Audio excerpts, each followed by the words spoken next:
नमस्कार, जय हिंद, वंदे मातरम। स्वागत है आपका बिहार के सबसे भरोसेमंद न्यूज चैनल में। आइए नजर डालते हैं आज की बड़ी खबरों पर। किसानों, मजदूरों, बेरोजगार युवाओं और महिलाओं से जुड़ी अहम अपडेट। साथ ही जानेंगे पीएम किसान योजना की अगली किस्त कब जारी होगी। इसके साथ ही आज से बिहार में 10 से 15 नए नियम लागू हो रहे हैं, जिनका सीधा असर आप पर पड़ सकता है। तो वीडियो को अंत तक जरूर देखें और चैनल को अभी सब्सक्राइब करें। बिहार के छात्रों के लिए बड़ा झटका। स्टूडेंट क्रेडिट कार्ड से अब 4 लाख की जगह सिर्फ 2 लाख तक मिलेगा। Study loan. नीतीश कुमार के 7 निश्चय के तहत शुरू हुई स्टूडेंट क्रेडिट कार्ड योजना में सरकार ने बड़ा बदलाव किया है। अब छात्रों को पहले के मुकाबले आधा लोन मिलेगा। बिहार के सरकारी स्कूलों में 3000 लाइब्रेरियन के होंगे तबादले। नई शिक्षक ट्रांसफर नियमावली के तहत बदले गए नियम। बिहार के सरकारी स्कूलों में काम कर रहे करीब 3000 लाइब्रेरियन का ट्रांसफर किया जाएगा। इसमें सक्षमता परीक्षा पास करने वाले और पुस्तकालय अध्यक्ष के पद पर कार्यरत कर्मचारी शामिल हैं। शिक्षा विभाग ने इसके लिए बिहार राज्य शिक्षक स्थानांतरण नियमावली 2026 में संशोधन किया है। बिहार सरकार का बड़ा फैसला। फिजूल खर्ची रोकने के लिए बंद होंगी पुरानी और बेकार योजनाएं। कम आमदनी और बढ़ते खर्च के बीच सरकार ने सरकारी योजनाओं की समीक्षा शुरू कर दी है। जिन पुरानी योजनाओं से मकसद पूरा नहीं हो रहा या जो अब उपयोगी नहीं है, उन्हें बंद किया जाएगा। साथ ही विभागों को ऐसी योजनाओं के लिए आगे बजट मांगने पर भी रोक लगा दी गई है। स्कूल और अस्पताल के 100 मीटर के दायरे में अब नहीं चलेगा शोर। पटना हाईकोर्ट ने साइलेंस जोन को लेकर दिया सख्त निर्देश। ध्वनि प्रदूषण पर रोक लगाने के लिए पटना हाईकोर्ट ने राज्य सरकार को सख्त कदम उठाने का निर्देश दिया है। कोर्ट ने स्कूलों और अस्पतालों के 100 मीटर के दायरे को साइलेंस जोन घोषित करने को कहा है। इसके अलावा रात 9:55 बजे के बाद डीजे, तेज लाउडस्पीकर और प्रेशर हॉर्न के इस्तेमाल पर भी सख्ती के निर्देश दिए गए हैं। बिहार में 17 दिन से जारी छात्र आंदोलन। आमरण अनशन पर बैठे प्रोफेसर की हालत बिगड़ी। सरकार पर लगाए गंभीर आरोप। बिहार में शिक्षा व्यवस्था को लेकर छात्र आंदोलन लगातार जारी है। आंदोलन कर रहे प्रोफेसर का कहना है कि वे 17 दिनों से बिना अन्न ग्रहण किए अनशन पर बैठे हैं और उनका वजन करीब 10 किलो कम हो चुका है। जालंधर के सिटी इंस्टीट्यूट में छात्रों के बीच हिंसक झड़प। हॉस्टल में जमकर तोड़फोड़ और बैट लेकर घूमते दिखे छात्र। जालंधर के शाहपुर कैंपस में कश्मीर और बिहार के छात्रों के बीच विवाद के बाद हंगामा हो गया। हॉस्टल में जमकर तोड़फोड़ की गई और कमरों में कांच बिखर गया। सामने आए वीडियो में कुछ छात्र हाथों में बैट लिए नजर आ रहे हैं, जबकि कैंपस में भगदड़ जैसे हालात दिखाई दे रहे हैं। सितंबर को पटना में जुटेगा बिहार का जेएनजी। शिक्षा से लेकर बेरोजगारी तक के मुद्दों पर होगी बड़ी छात्र युवा संसद। बिहार की शिक्षा व्यवस्था, बढ़ती बेरोजगारी, प्रतियोगी परीक्षाओं में धांधली और फीस वृद्धि जैसे मुद्दों को लेकर AISA ने बड़ा कार्यक्रम घोषित किया है। 6 सितंबर को पटना के SK मेमोरियल हॉल में जेएनजी का छात्र युवा जुटान होगा, जिसमें छात्र युवा संसद का भी आयोजन किया जाएगा। भारत नेपाल सीमा पर प्रशासन का बड़ा एक्शन। अधिकारियों ने 5 किलोमीटर तक पैदल चलकर किया सीमा क्षेत्र का निरीक्षण। सुपौल में भारत नेपाल सीमा की सुरक्षा व्यवस्था को मजबूत करने और सीमावर्ती गांवों की स्थिति जानने के लिए प्रशासनिक अधिकारियों ने करीब 5 किलोमीटर तक पैदल निरीक्षण किया। इस दौरान सीमा क्षेत्र की सुरक्षा और विकास से जुड़े मुद्दों का जायजा लिया गया। अब क्लास, परीक्षा और फीस से जुड़ी शिकायतों का होगा समाधान। बिहार सरकार ने शुरू किया विद्यार्थी सहयोग पोर्टल। विद्यार्थियों की शैक्षणिक और संस्थागत समस्याओं को दूर करने के लिए बिहार सरकार ने नया विद्यार्थी सहयोग पोर्टल शुरू किया है। इसके जरिए छात्र क्लास, परीक्षा, फीस और दूसरी शैक्षणिक समस्याओं से जुड़ी शिकायतें दर्ज करा सकेंगे।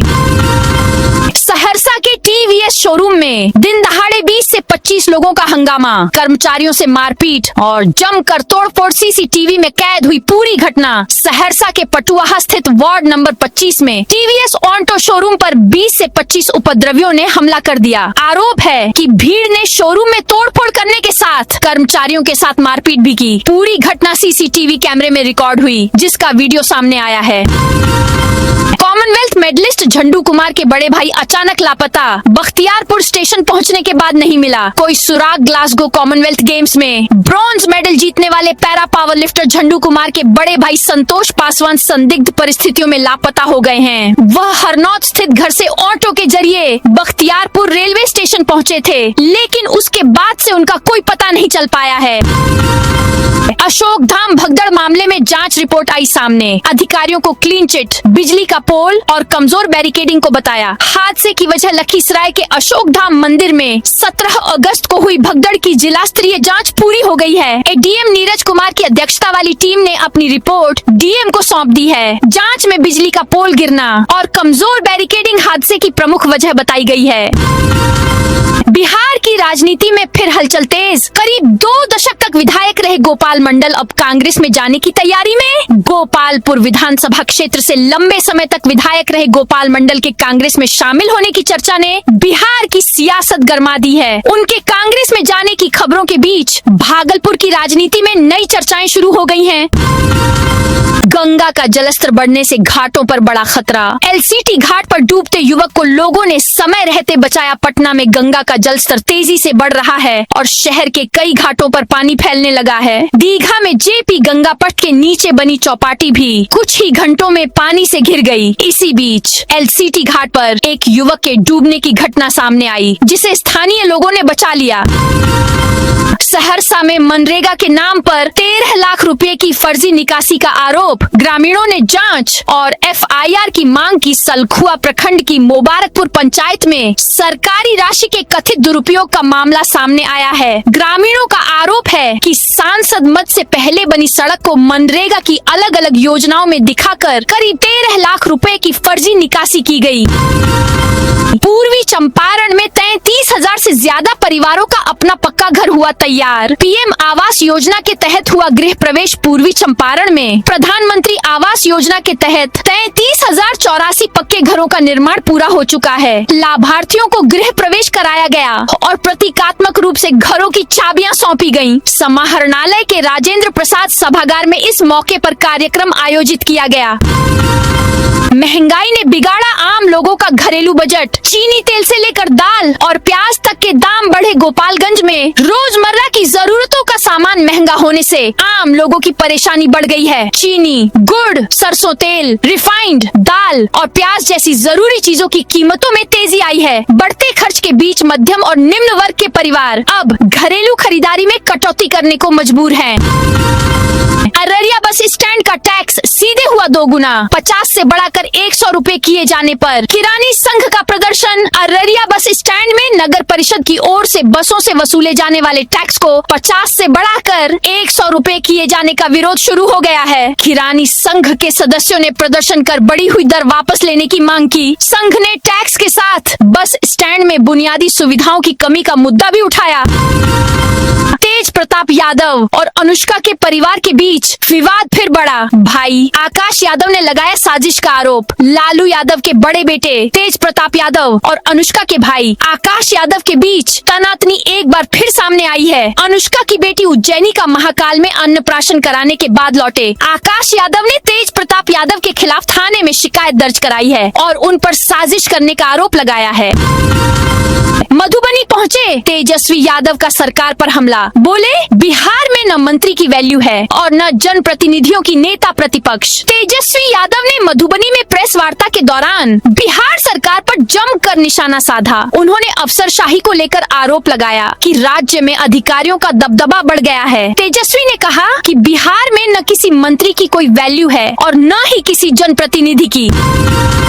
रणजी ट्रॉफी के नए सीजन के लिए बिहार टीम ने कसी कमर। 57 खिलाड़ियों के साथ शुरू होगी फिटनेस और स्किल कैंप की तैयारी। 2026 से 27 घरेलू क्रिकेट सत्र में एलीट ग्रुप की चुनौती के लिए बिहार क्रिकेट एसोसिएशन ने तैयारी तैयारी शुरू कर दी है। पुरुष सीनियर चयन समिति ने फिटनेस और स्किल कैंप के लिए 57 खिलाड़ियों की पहली सूची जारी की है। कैंप के जरिए खिलाड़ियों की फिटनेस और प्रदर्शन को परखा जाएगा। पटना में फेसबुक की दोस्ती बनी 70 लाख की साइबर ठगी का जाल। ऑनलाइन बिजनेस में मोटे मुनाफे का दिया था। झांसा पटना में साइबर ठगी का हैरान करने वाला मामला सामने आया है। फेसबुक पर एक युवती से दोस्ती के बाद युवक को ऑनलाइन बिजनेस में निवेश कर मोटा मुनाफा कमाने का लालच दिया गया। भरोसे में आकर युवक ने अपनी वर्षों की जमा पूंजी से करीब 70 लाख रुपए लगा दिए, लेकिन पैसे निकालने की कोशिश करते ही ठगी का पता चला। बिहार क्रिकेट एसोसिएशन पर सुप्रीम कोर्ट का बड़ा फैसला। पूर्व हाई कोर्ट चीफ जस्टिस को बनाया गया बीसीए का एडमिनिस्ट्रेटर। बिहार क्रिकेट एसोसिएशन के हालिया चुनावों में कथित अनियमितताओं के मामले में सुप्रीम कोर्ट ने बड़ा कदम उठाया है। कोर्ट ने ओडिशा हाई कोर्ट के पूर्व मुख्य न्यायाधीश न्यायमूर्ति चक्रधारी शरण सिंह को बीसीए का एडमिनिस्ट्रेटर नियुक्त किया है। पूर्णिया के डीआईजी चौक गोलीकांड में मुख्य आरोपी ने किया सरेंडर। पुलिस ने 6 सहयोगियों को भी किया गिरफ्तार। पूर्णिया के डीआईजी चौक पर हुए गोलीकांड मामले में मुख्य आरोपी औशब सिंह ने पुलिस के दबाव के बीच कोर्ट में सरेंडर कर दिया। पुलिस ने घटना को अंजाम देने और आरोपियों को फरार कराने में मदद करने वाले उसके 6 सहयोगियों को भी गिरफ्तार किया है। सभी आरोपी किशनगंज के रास्ते भागने की तैयारी में थे। बेतिया के मीना बाजार में अवैध लॉटरी के धंधे पर पुलिस की बड़ी कार्रवाई। छापेमारी में 10 लोग हिरासत में। बेतिया के मीना बाजार स्थित कावेरी होटल की गली में पुलिस ने गुप्त सूचना के आधार पर छापेमारी की। पुलिस को यहां 1 नंबर और लॉटरी के नाम पर अवैध गतिविधियां चलाए जाने की सूचना मिली थी। कार्रवाई के दौरान पुलिस ने 10 लोगों को हिरासत में लिया है। किशनगंज में जमीन के सौदे में 16 लाख रुपए हड़पने का आरोप। कारोबारी ने दर्ज कराई प्राथमिकी। किशनगंज में जमीन की खरीद बिक्री में साझेदारी के दौरान 16 लाख रुपए हड़पने का आरोप लगा है। भगत टोली रोड निवासी निशान सिंह ने धर्मगंज के सतनाम सिंह के खिलाफ सदर थाने में प्राथमिकी दर्ज कराई है। शिकायतकर्ता ने दबाव बनाने के लिए झूठा मुकदमा दर्ज कराने का भी आरोप लगाया है। बिहार की कानून व्यवस्था पर आरजेडी का बड़ा हमला। रणविजय साहू बोले, अपराधियों को मिल रहा सरकार का संरक्षण, राष्ट्रपति शासन की मांग। औरंगाबाद पहुंचे राजद विधायक और पार्टी के प्रदेश महासचिव रणविजय साहू ने बिहार की कानून व्यवस्था को लेकर राज्य सरकार पर जमकर निशाना साधा। पार्टी कार्यकर्ताओं से मुलाकात और अधिकारियों के साथ बैठक के बाद प्रेस कॉन्फ्रेंस में उन्होंने आरोप लगाया कि अपराधियों को सरकार का संरक्षण मिल रहा है। उन्होंने बिहार में राष्ट्रपति शासन लगाने की मांग भी उठाई। बिहार में बिना लक्षण वाले 21,550 टीबी मरीज मिले। 547 पंचायतें पूरी तरह टीबी मुक्त होने का दावा। बिहार को टीबी मुक्त बनाने के लिए चलाए जा रहे विशेष अभियान के तहत स्वास्थ्य विभाग ने ऐसे 21,550 मरीजों की पहचान की है जिनमें टीबी के कोई स्पष्ट लक्षण नहीं थे। 2 जुलाई से चल रहे अभियान के दौरान राज्य की 547 पंचायतों को पूरी तरह टीबी मुक्त घोषित किए जाने की जानकारी सामने आई है। आरा में बेरोजगार युवाओं के लिए नौकरी का मौका। 1 दिवसीय जॉब कैंप में 25 पदों पर होगी भर्ती। भोजपुर के बेरोजगार युवाओं के लिए रोजगार का मौका है। जिला नियोजनालय की ओर से कृषि भवन आरा कैंपस में जॉब कैंप लगाया जा रहा है। पटना की retrofit technology private limited company optical fibre technician, splicer और FTTX इंजीनियर ऑपरेटर के 25 पदों पर भर्ती करेगी। समस्तीपुर में मवेशी तस्करी के आरोप में 2 युवक गिरफ्तार। यूपी पुलिस ने स्थानीय पुलिस के साथ मिलकर की कार्रवाई। उत्तर प्रदेश पुलिस ने समस्तीपुर के मुफस्सिल थाना क्षेत्र के मोहनपुर से मवेशी तस्करी के आरोप में 2 युवकों को गिरफ्तार किया है। आरोपियों की पहचान आशुतोष कुमार चौधरी और अमित पासवान के रूप में हुई है। मिर्जापुर से आई यूपी पुलिस की टीम ने स्थानीय पुलिस के सहयोग से यह कार्रवाई की।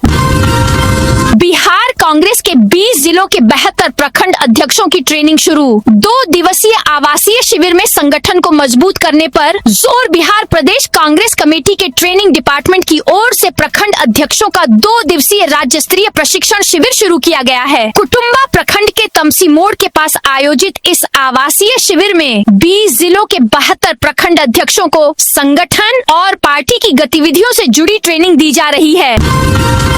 21 साल की नौकरी में करीब 10 करोड़ करोड़ की संपत्ति का आरोप, डिप्टी डायरेक्टर की आय से 90% ज्यादा संपत्ति का मामला दर्ज। Bihar open schooling and examination board के डिप्टी डायरेक्टर अजय कुमार सिंह पर आय से अधिक संपत्ति का गंभीर आरोप लगा है। योयू के मुताबिक 21 साल की नौकरी में उन्होंने करीब 10 करोड़ रुपए की छल अचल संपत्ति बनाई, जबकि पूरी नौकरी के दौरान उनकी वेतन आय करीब 1.74 करोड़ रुपए रही। योयू ने 3 करोड़ 43 लाख 78,300 रुपए की आय से अधिक संपत्ति का केस दर्ज किया है। जयपुर में सीजेपी प्रवक्ता पर हमला, मारपीट के बाद गाड़ियों पर पथराव, मंत्री को 48 घंटे का अल्टीमेटम। जयपुर में सीजेपी प्रवक्ता आशुतोष रंका और उनके साथियों पर हमला होने का मामला सामने आया है। सीतापुरा के एक सरकारी स्कूल का निरीक्षण करने पहुंचे रंका के साथ ग्रामीणों ने मारपीट की और उन्हें वहां से खदेड़ दिया। उनकी गाड़ियों पर भी पथराव किया गया। घटना के बाद मंत्री को 48 घंटे का अल्टीमेटम दिए जाने की बात सामने आई है। गयाजी में फिर बहने लगेगी फल्गु नदी की जलधारा। दिल्ली में हुई अहम बैठक के बाद पुनर्जीवन का ब्लूप्रिंट तैयार गया कि फल्गु नदी को फिर से जीवंत करने की तैयारी तेज हो गई है। दिल्ली में केंद्रीय मंत्रियों की अहम बैठक में नदी के पुनर्जीवन को लेकर तैयार किए गए ब्लूप्रिंट पर चर्चा हुई। जल्द ही नदी की उड़ाही का काम शुरू होने की बात कही गई है। पितृपक्ष मेले से पहले इसे गया के लिए बड़ी खबर माना जा रहा है।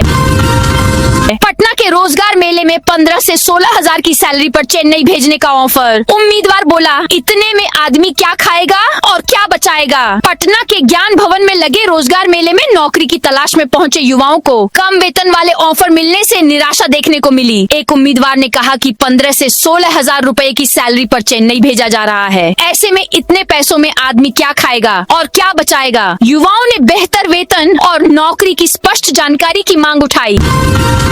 पवन सिंह ने पहली पत्नी नीलम को बताया देवी, दूसरी पत्नी ज्योति का इमोशनल पोस्ट। इस बार तुम्हारी कहानी नहीं बनना चाहती। भोजपुरी स्टार पवन सिंह अपनी पहली पत्नी नीलम सिंह को याद कर रियलिटी शो में भावुक हो गए और उन्हें देवी बताया। इसके बाद उनकी दूसरी पत्नी ज्योति सिंह ने सोशल मीडिया पर एक भावुक पोस्ट शेयर किया। पोस्ट में उन्होंने अपने रिश्ते और भावनाओं को लेकर इशारों में अपनी बात रखी है। ट्रम्प का बड़ा दावा, हॉर्मुज स्ट्रेट पर जल्द अमेरिका का पूरा कंट्रोल होगा। ईरान को परमाणु हथियार बनाने से रोकने की बात। अमेरिकी राष्ट्रपति डोनाल्ड ट्रंप ने दावा किया है कि अमेरिका जल्द ही हॉर्मुज स्ट्रेट पर पूरी तरह नियंत्रण हासिल कर लेगा। उन्होंने ईरान की सैन्य ताकत को नुकसान पहुंचाने का दावा करते हुए कहा कि अमेरिका किसी भी कीमत पर ईरान को परमाणु हथियार बनाने की अनुमति नहीं देगा। रक्सौल एयरपोर्ट के निर्माण और संचालन का रास्ता साफ होने की उम्मीद। मोतिहारी में हुई हाई लेवल बैठक। मोतिहारी के रक्सौल एयरपोर्ट के विकास और संचालन को लेकर शुक्रवार को उच्च स्तरीय बैठक हुई। समाहरणालय स्थित डॉक्टर राजेंद्र प्रसाद सभागार में हुई बैठक में एयरपोर्ट से जुड़े महत्वपूर्ण मुद्दों पर चर्चा की गई। बैठक के बाद एयरपोर्ट निर्माण की प्रक्रिया को लेकर उम्मीदें बढ़ी हैं। राहुल के 5 घंटे धरने के बाद दिल्ली पुलिस ने दर्ज की एफआईआर। प्रदर्शनकारी छात्र ने पैलेट गन से आंख की रोशनी जाने का लगाया आरोप। दिल्ली में प्रदर्शनकारी छात्र साहिल की शिकायत पर पुलिस ने एफआईआर दर्ज कर ली है। हालांकि मामला अज्ञात लोगों के खिलाफ दर्ज किया गया है। छात्र का आरोप है कि प्रदर्शन के दौरान पैलेट गन के छर्रे लगने से उसकी आंख की रोशनी चली गई। इसके बाद राहुल के करीब 5 घंटे धरने के बाद पुलिस कार्रवाई हुई। सीतामढ़ी में 20 साल से अटका 100 बेड का अल्पसंख्यक छात्रावास अब जमीन पर आया। निर्माण कार्य हुआ शुरू। सीतामढ़ी के मेहसौल इलाके में लंबे समय से लंबित 100 बेड वाले अल्पसंख्यक छात्रावास का निर्माण आखिरकार शुरू हो गया है। यह परियोजना वर्ष 2004 से लंबित थी। प्रस्तावित स्थल की मिट्टी की जांच रिपोर्ट सही आने के बाद निर्माण प्रक्रिया को आगे बढ़ाया गया है। कटिहार में अतिक्रमण पर नगर निगम का बड़ा अभियान। सड़कें खाली कराई और नियम तोड़ने वालों से 27,000 रुपए जुर्माना वसूला। कटिहार शहर में सड़कों और सार्वजनिक जगहों को अतिक्रमण से मुक्त कराने के लिए नगर निगम ने अभियान चलाया। मिर्चाई बाड़ी हनुमान मंदिर से हरिशंकर नायक उच्च विद्यालय तक कार्रवाई की गई। इस दौरान अतिक्रमण हटाने के साथ नियमों का उल्लंघन करने वालों से कुल 27,000 रुपए का जुर्माना भी वसूला गया। समस्तीपुर रजिस्ट्री ऑफिस में कातिबों की अनिश्चितकालीन हड़ताल। पेपरलेस व्यवस्था के विरोध में ठप हुआ कामकाज। समस्तीपुर रजिस्ट्री कार्यालय में पेपरलेस व्यवस्था लागू किए जाने के विरोध में कातिबों ने अनिश्चितकालीन हड़ताल शुरू कर दी है। हड़ताल के कारण रजिस्ट्री ऑफिस का काम पूरी तरह प्रभावित है और अब तक एक भी दस्तावेज की रजिस्ट्री नहीं हो पाई है। कातिबों का कहना है कि नई व्यवस्था से उनकी दशकों पुरानी रोजी रोटी पर संकट खड़ा हो गया है। मुजफ्फरपुर में पीएम सूर्य घर योजना को रफ्तार देने की तैयारी। अटके काम पूरे कराने के लिए लगाया गया सोलर डिस्पोजल मेला। मुजफ्फरपुर में पीएम सूर्य घर मुफ्त बिजली योजना के लंबित मामलों को जल्द निपटाने के लिए सोलर डिस्पोजल मेला लगाया गया। सिटी पार्क के पास नगर भवन में आयोजित इस मेले का उद्देश्य योजना से जुड़े अटके कामों को तेजी से पूरा कराना और लोगों की समस्याओं का समाधान करना है। पटना में गंगा खतरे के निशान से 20 सेंटीमीटर ऊपर। बगहा में गंडक का कटाव बढ़ा। बढ़ते जलस्तर से कई इलाकों में चिंता। बिहार में नदियों का जलस्तर बढ़ने से परेशानी बढ़ती जा रही है। पटना के गांधी घाट पर गंगा का पानी खतरे के निशान से 20 सेंटीमीटर ऊपर पहुंच गया है। वहीं बेगूसराय के मुंगेर घाट में भी बढ़ते जलस्तर से अंतिम संस्कार करने पहुंचे लोगों को परेशानी हो रही है। दूसरी ओर बगहा में गंडक नदी के कटाव ने भी चिंता बढ़ा दी है। यह थी आज बिहार की बड़ी खबरें। आपने अभी तक इस वीडियो को लाइक नहीं किया तो फटाफट से कर दीजिए।